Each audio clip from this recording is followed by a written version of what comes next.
Yo, what's good, YouTube? This is Jay from TNJ. And make sure you hit that like button because we're now looking at the conference standings. And we did lose last week, but, there's a thing to gain from that a little bit. Troy did end up losing this week. They played their game before us to Navy. So Navy's now 1-0. They're 1-0 in conference. And Louisiana Monroe actually lost, but that's not going to help us with going to the conference championship. We only care about the teams in our division right now, and East Carolina is 1-0, but Troy did lose, and that's a good thing because Troy is probably one of the top schools in our division, and other teams we're not really too worried about. I mean, they're still good, but, Troy and Appalachian State are the two schools that pretty much run our side. So it looks like Appalachian State actually plays FCS again this week. So that's going to be probably another win. And then they get into UConn, Arkansas State. So they have a string of tough games that I don't know if they're going to make it out of undefeated at the end, but I guess we'll have to see. So let's look at our players of the week last week. And Jack Kleck definitely showed me some things after a really poor game versus South Carolina. He had those 3 drops, remember that? I think he bounced back pretty nicely, had himself a game, so he wins player of the week on offense. And on the defensive side, I actually liked what I saw on the back end from Cedric Granger. He had a pretty good game. He had an interception. He was keeping everything in front of him for the most part. There were a lot of big runs, but a lot of them were just not his fault. So I'm actually going to give it to him this game, and I want to see him grow. But another guy I actually want to give a co-player of the game to on defense is Danny Armstead. And Danny Armstead is a guy that we've been looking for to kind of take that next step and be the leader of this defensive line. It hasn't really happened yet, but at least he took a step towards getting there with getting his first sack on the season and doing a pretty good job of clogging up the running lanes when he could and doing a good job there. So hopefully he builds on that. So looking at Louisiana Lafayette, they are 0-2 up to this point, and their offense is actually really bad this year. I don't know what it is, but knowing our luck, that doesn't matter because the way our defense has been playing, look at that. I mean, we've given up so many points, and maybe we can have a defensive game. A nice defensive game would do it for us. But look, they lost last week 0-6 to Boise State. Then they lost to Mississippi. So, I mean, they've lost to pretty good teams already. But looking at our leaders here, Jimbo Brown does have 215 yards through 3 games. He's doing pretty good. That's a better mark than Cameron Yates had last year. Curtin actually has 6 touchdowns to 4 picks. That's better than what we had last year as well. And then Justin Johnson's leading the way, the freshman. 202 yards on 15 receptions. He's doing pretty good. But looking at Louisiana, they have Davis back. Remember, Davis is a dual threat guy. And then they have Regis at running back and then Bradley at receiving, who's leading them. But we got to contain Davis. I remember Davis last year, he was running around as much as he could. So it's going to be tough to stop him. I know it is.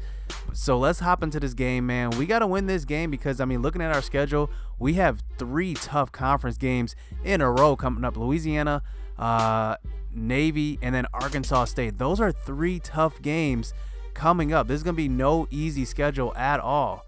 So let's hop into this game. We need this win. Let's get it. Let's go.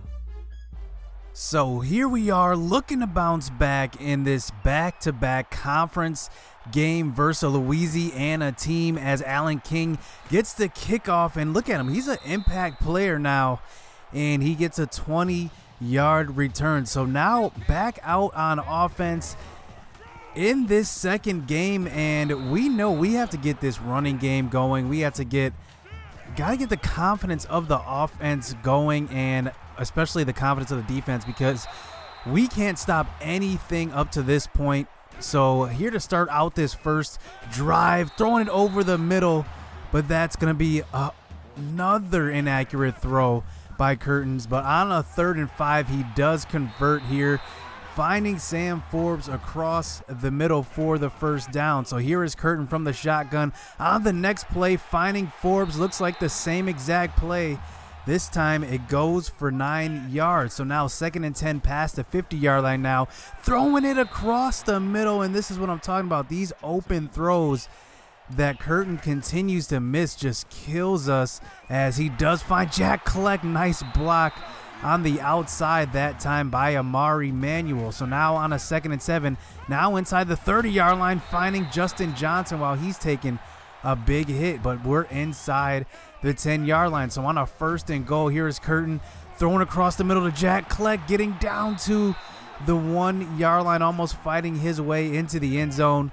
But on a 3rd and goal, sending a blitz, but we get it away to Angel Gonzalez. Touchdown for Coastal on this opening drive.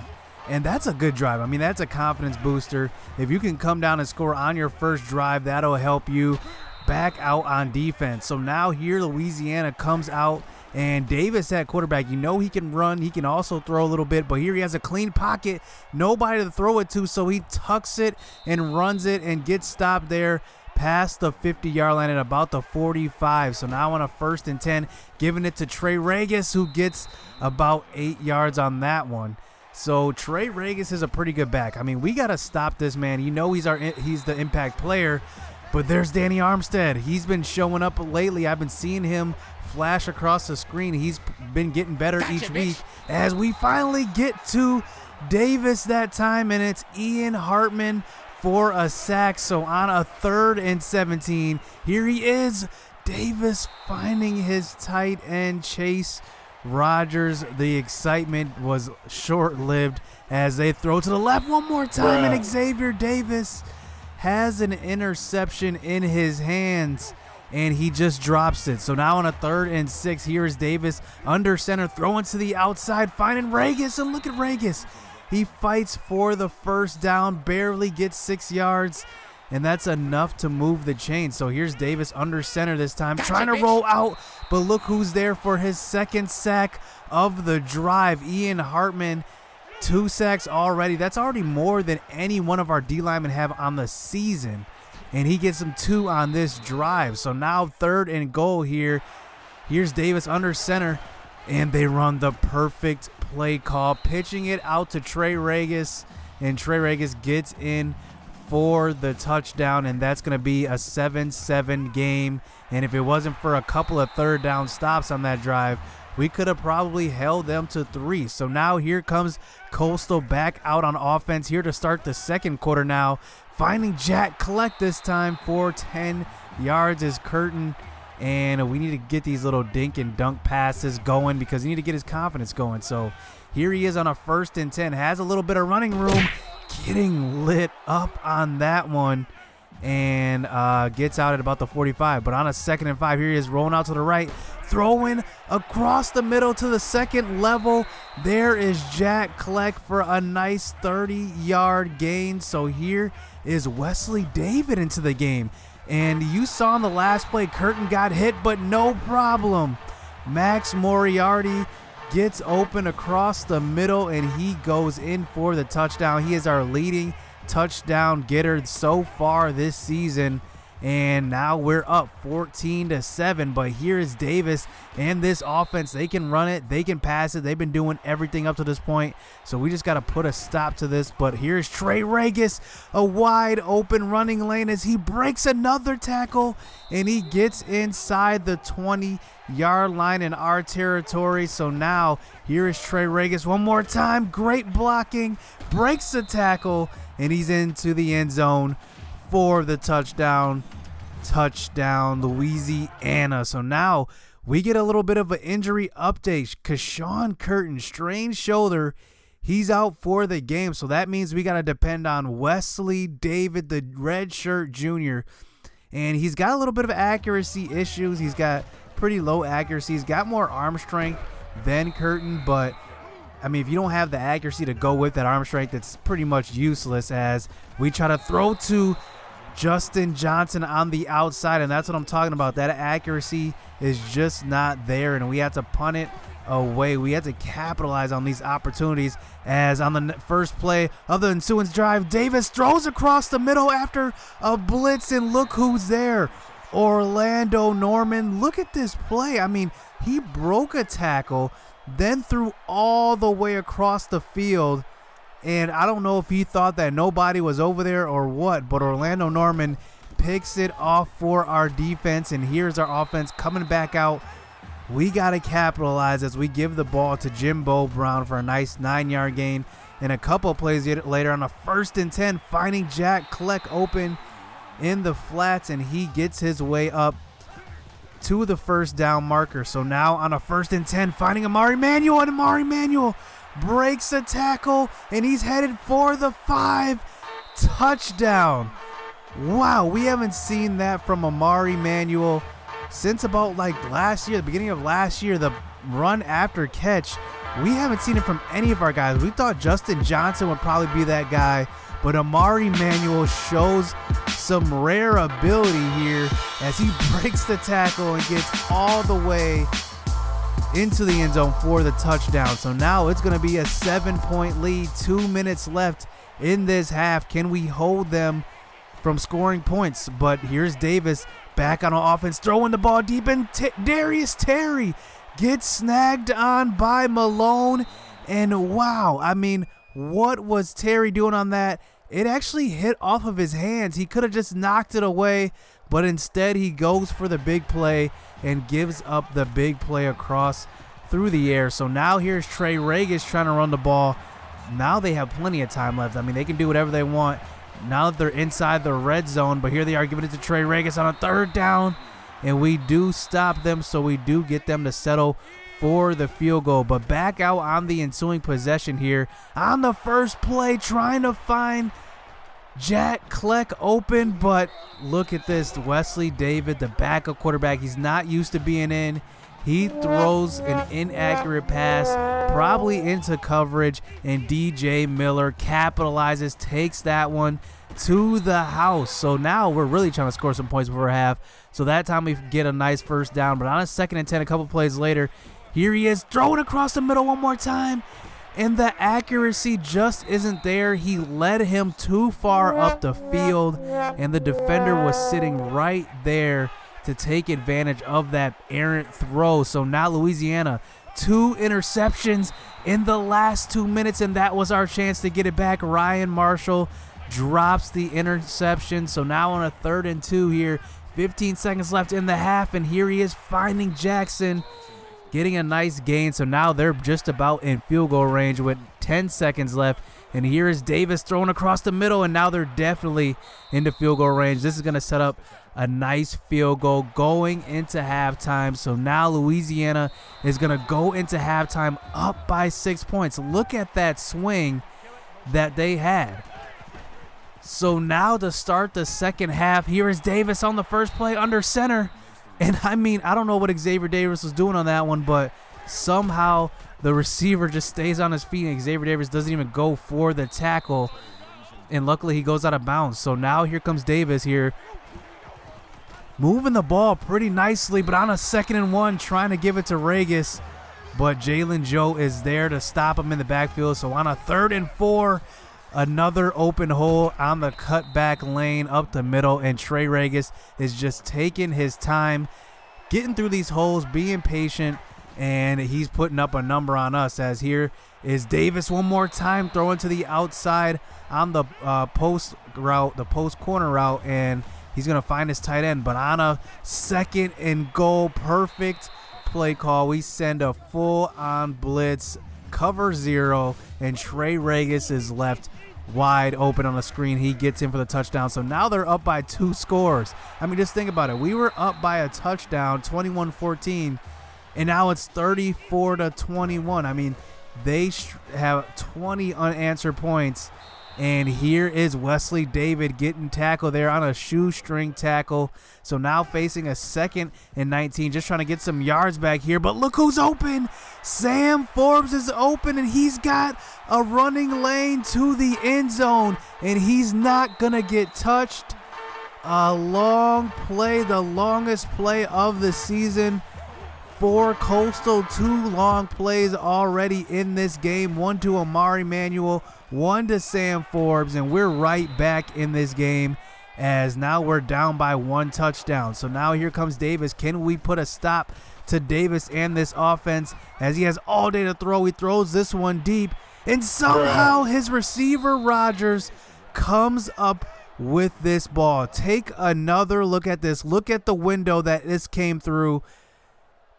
I don't know how that ball snuck through there, but I don't know what's up with this game sometimes. I think it's the sliders, but sometimes when I go for passes like that, it just does not allow me to make the catch. It doesn't even attempt to make it. You saw my guy, I was out there. I hit Y, but nothing happened.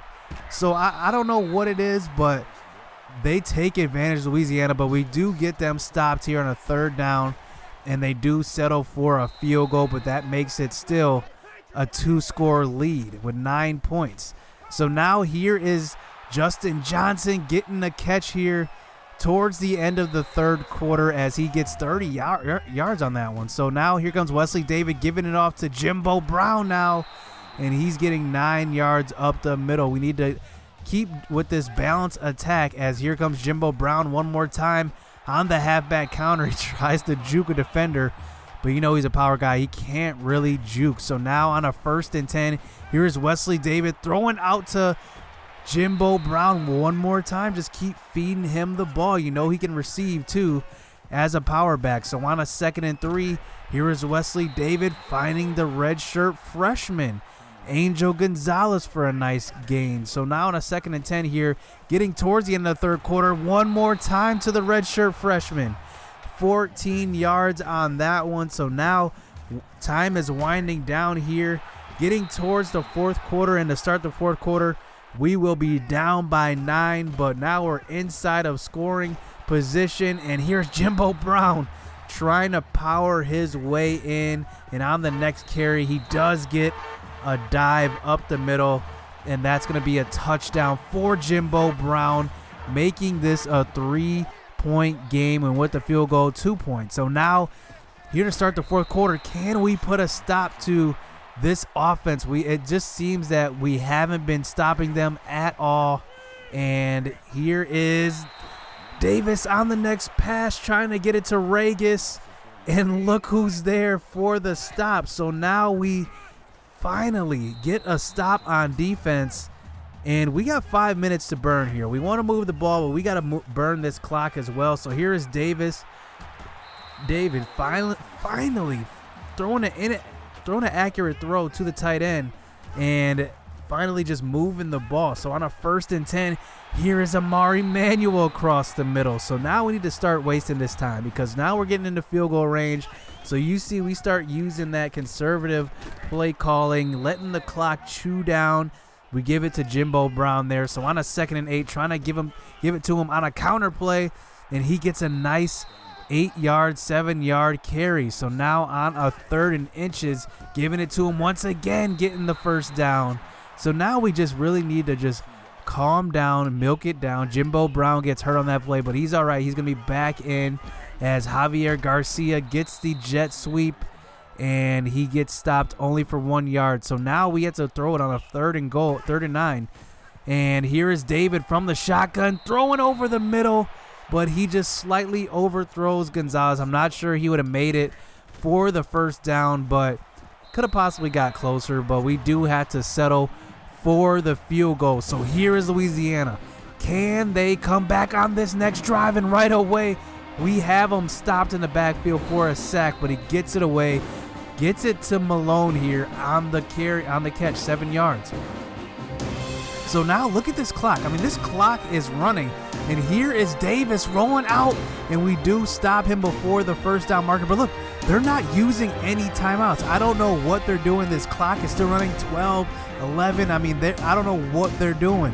But here he dumps it off to Rodgers here, and they do finally use a timeout. So 7 seconds left in this game. Probably one more play left, and here's Davis.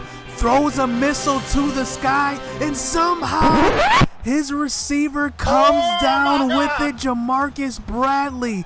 How does this happen as time expires? Somebody is losing their spot out of that one. Take a look at it. He throws a moonshot. Look at how high this pass goes. And somehow, some way, Bradley comes up with it. We were actually in a cover 4. There is no excuse for Darius Terry to give up that big play, and disaster strikes Coastal one more time as we go on to lose on a Hail Mary. And man, I mean, we can't catch a break this season. I mean, if it's not our defense doing bad, it's something on our offense. In this game, we had in the palm of our hands. They had poor clock management towards the end of that game, and somehow we still give it away. I mean, this is just disastrous. I mean, this is an all-time low for this Coastal Carolina team, as this young team just has to learn that you can't let that happen. I mean, that was a senior, actually, Darius Terry, and somehow he lets that ball get behind him. I mean, just straight heartbreak for this Coastal team, but they got to bounce back. Another tough game. That was a much-needed win, but we lose it.